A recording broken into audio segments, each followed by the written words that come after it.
Hi, folks.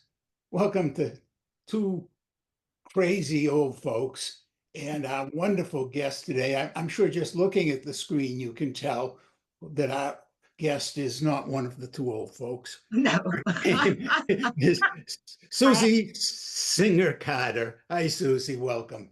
hello, you lovely people.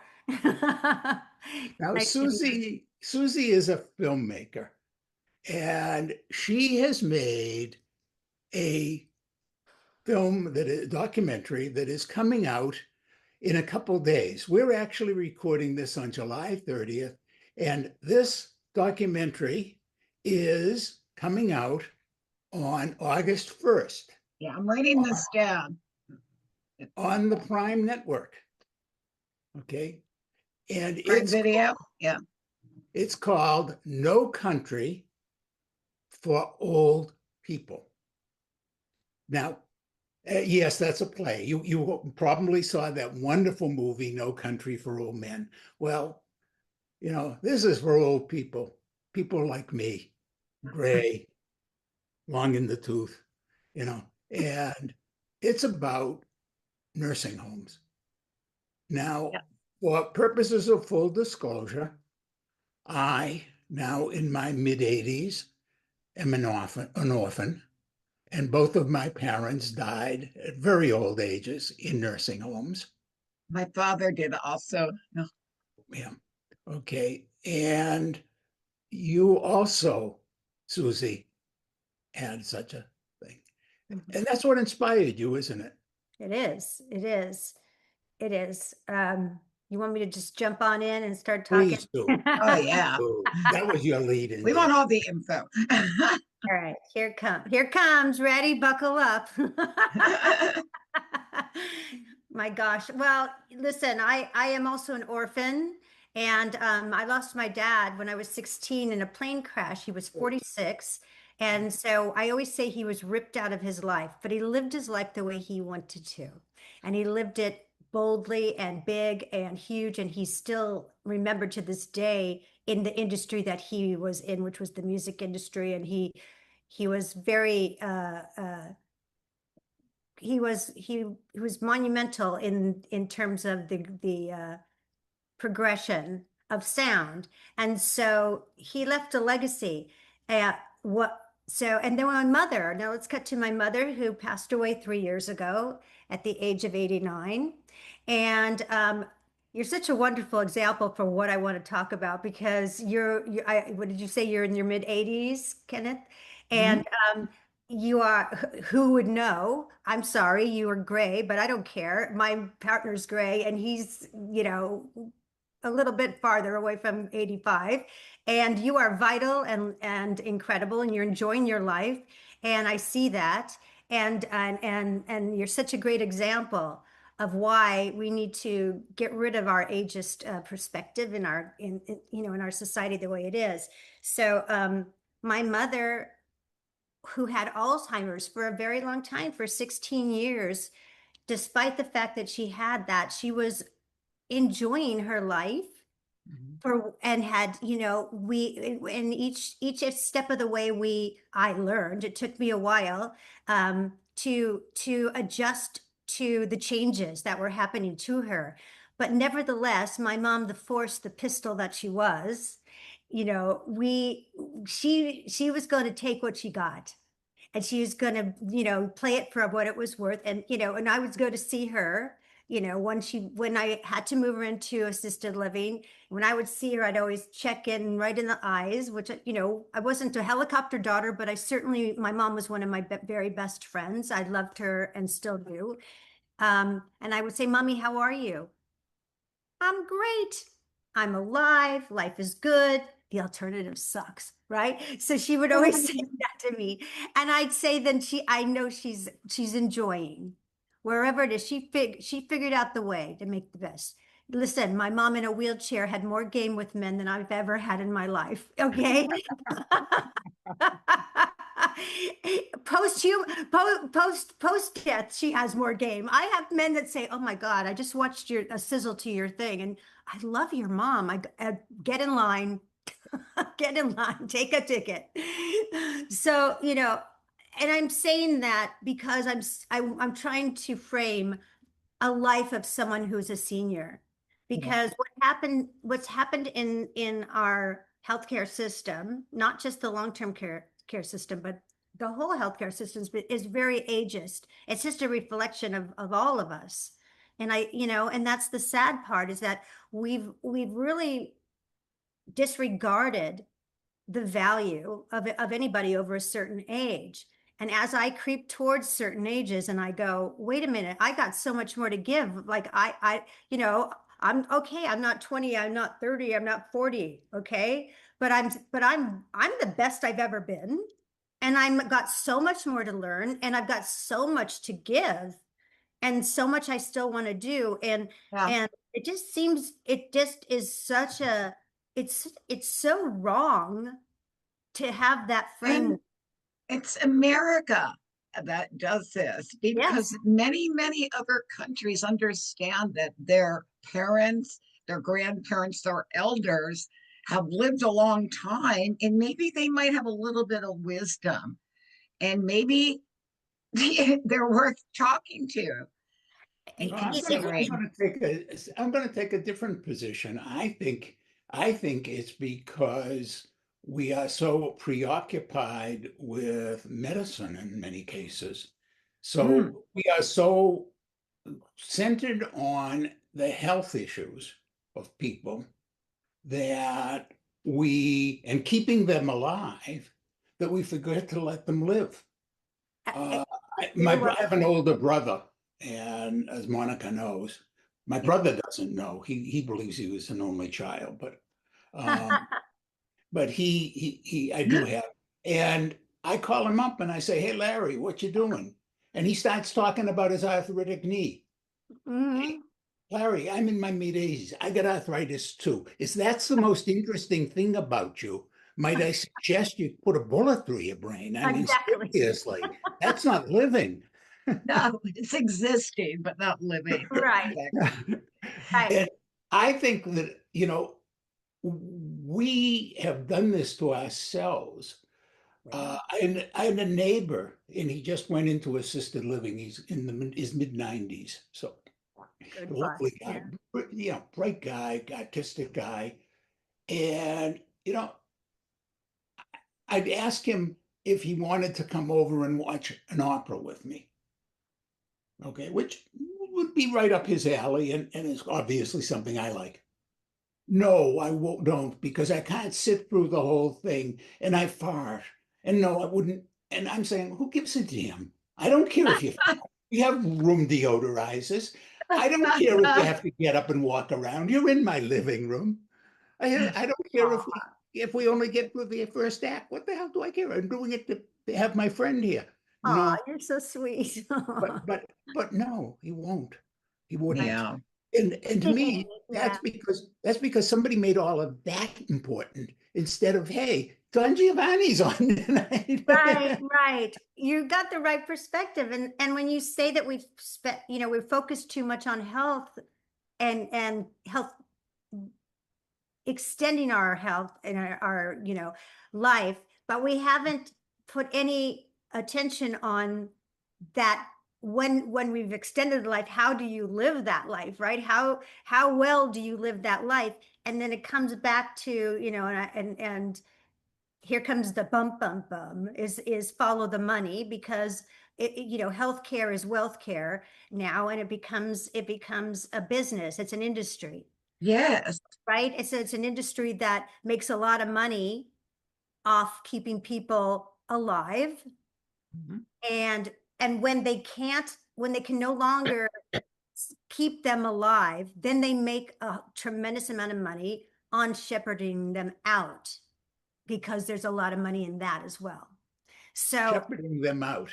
That's yes, interesting. What you're referring to, funeral, or are you talking about? well, that too, but I'm talking about, I'm jumping ahead of myself, but I'm talking about hospice and the business of hospice. And Mhm. because Medicare, that's when Medicare kicks in, and Medicare pays, Yeah. I tremendously. actually worked with hospice for a while, I was just someone who would go and chat with people and keep them company. Right, right. And that, which is, hospice as a concept, and in many cases works really well. Right. But Yeah. when it's done in conjunction with a facility, it becomes again a business. It becomes an industry. Yes. And it becomes, by rote. It's not individualized. It's like, oh, this person is taking up too much of our resources. Let's push them into hospice before their time. We don't have enough staff. We don't have enough, Mhm. and all that stuff comes into play and is in consideration. And you're watching them basically warehouse your loved one until they die. Right. And If your they, hospice can be used that way. And yeah. I would say it's not they're using too much of our resources alone. There's also, we've done all the operations and all the procedures we can get paid for. Hmm. So now they're not making money for us. Exactly. Well, that's what I mean. They begin to chip away at our resources, meaning money, meaning our staff, which means money, and they don't want to put that into it. And so they've decided that this is the time. They will tell you your parent or your husband or wife, brother, sister need to go into hospice now. No, Right. we're not going to give them any medication, despite the fact that they might want it. No, we're not going to bring in a wound doctor because they're going to succumb to that anyway. No, we're not going to actually feed them. We'll put them on a Yes. feeding tube because that's easier for them.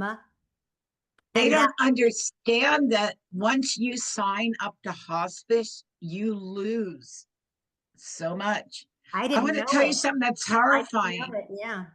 I had a friend whose husband, he's died now, but um, he was dying of cancer and they put him on hospice. He accidentally fell and hit his head open. Now, I'm not trying to be gross, folks, but you could see the insides. They called for medical help. They refused to respond because he was hospice. They let Mhm. him lay there with that It's It's an automatic do not until respond. he died. I mean, it's horrible. It's horrifying. It's inhumane. It's inhumane. And, my mom was in hospice for 6 months because I thought that that was the right choice. And I kept trying, and no one told me that she didn't have to be in hospice. I could have Right. out of that. But there's also so many dynamics that come into play. So if you were to, when I would say to them, listen, my mom is not dying and I don't want her on a feeding tube, and eating is her life. And she, no, you're wrong. She's not aspirating because I'm bringing in stuff for her to eat. And she's so happy. That's the only time she's happy. And they're saying, well, if you want to feed her, you can take her home. Well, now I can't take her home because now you've got her in a situation where she's got all these comorbidities and you're not taking care of her because you're waiting for her to die. But guess what? It took her 6 months to die, and and she was tortured because it was like I hear the anger in your voice, Susie.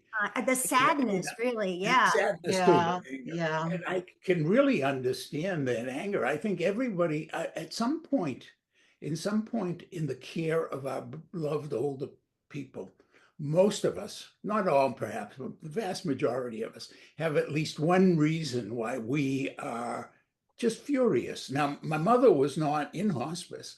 She was in nursing home, and uh, my folks had enough money so that it was self-pay. So they didn't want to get rid of her because Exactly. but Exactly.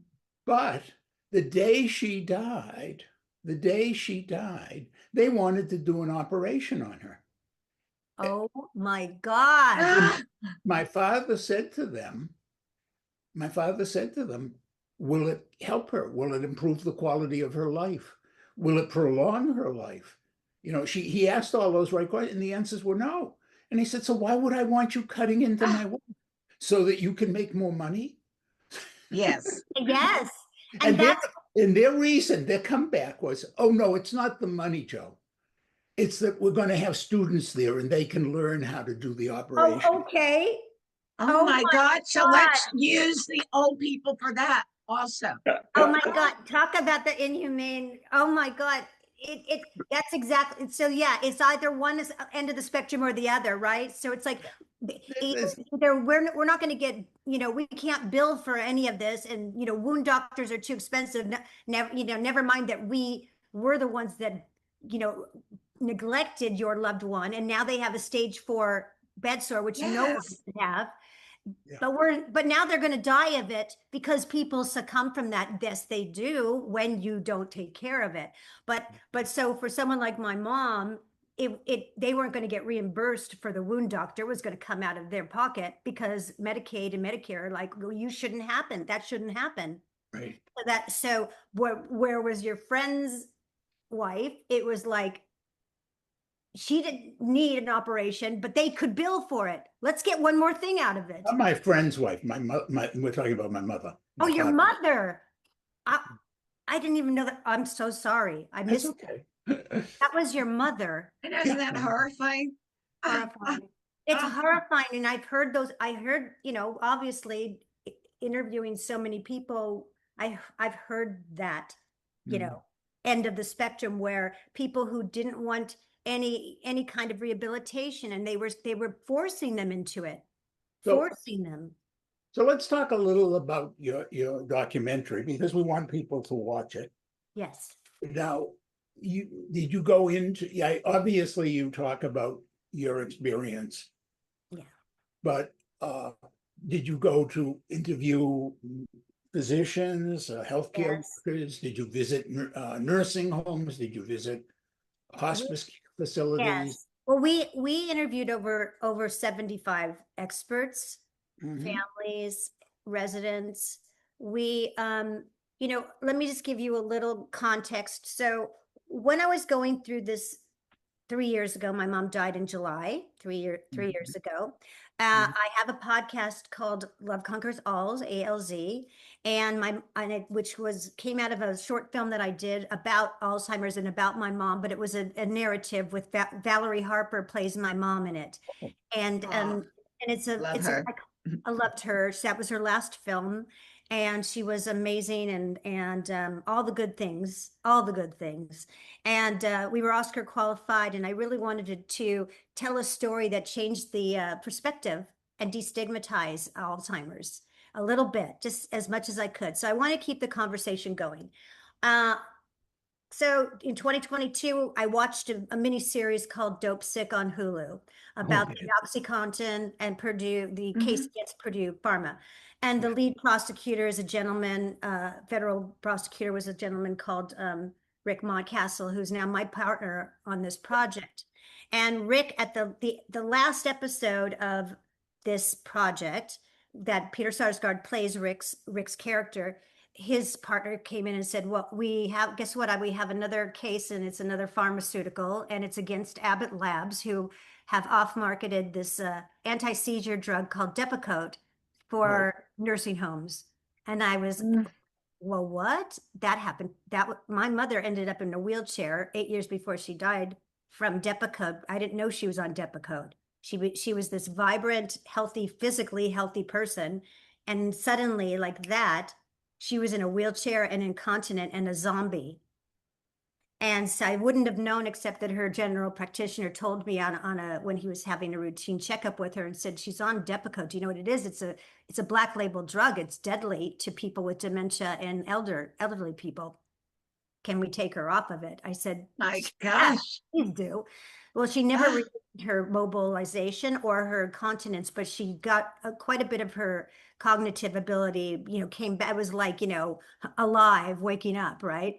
And so I wanted to have Rick on my podcast to talk about what I've come to learn is called chemical restraining, because based on the 1987 uh, the Nursing Home Reform Act, that had specific regulations not to restrain people, because they used to tie people up in beds, old people. yes. So instead of tying them up, they decided they would chemically restrain them, and that became, that was another event. And yet they were figuring out ways to do it, where they worked with the FDA and they'd get these things that off-marketed approved. So same thing as tying somebody up. So Rick came and spoke about it. He had gone up against Abbott Labs. He had one of the largest judgments against this company, $1.5 billion for one drug. The drug is still, in the marketplace. It's Wow. still misused. And then Rick went on to tell me that, what was happening with me and my mom's facility was not unique. That he had prosecuted nursing homes for fraud and neglect and abuse for over 20 years federally. And although he would win his cases, nothing had changed in 20 years. It was the same kinds of things over and over and over and over and over again. So I was not up against a facility, I was up against a system, Yeah. a systemic Well, crisis. I want to interrupt you just for a sec here because we do have certain legal responsibilities. Okay, DEPA code, folks, if you have somebody who's on DEPA code, it's certainly important to ask why and is it appropriate. However, it is a drug that is used to handle epilepsy, seizure disorders, Right. and mania. And, the fact that somebody is using a drug off-label for something doesn't necessarily mean that you should therefore not take the drug. But I would, if you were on Exactly. DEPA, talk to your doctor about why and if there are alternatives. Well, if your loved one I doesn't, just wanted to yes, make oh, understood.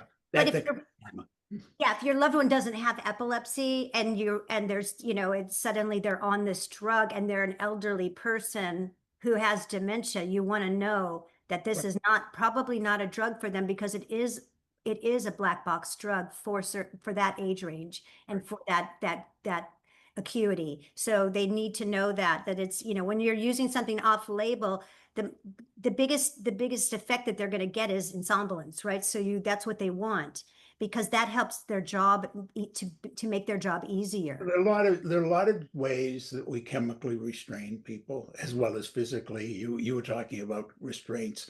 I remember going to nursing homes years ago, and they had them in what was called geriatric chairs, where Yeah.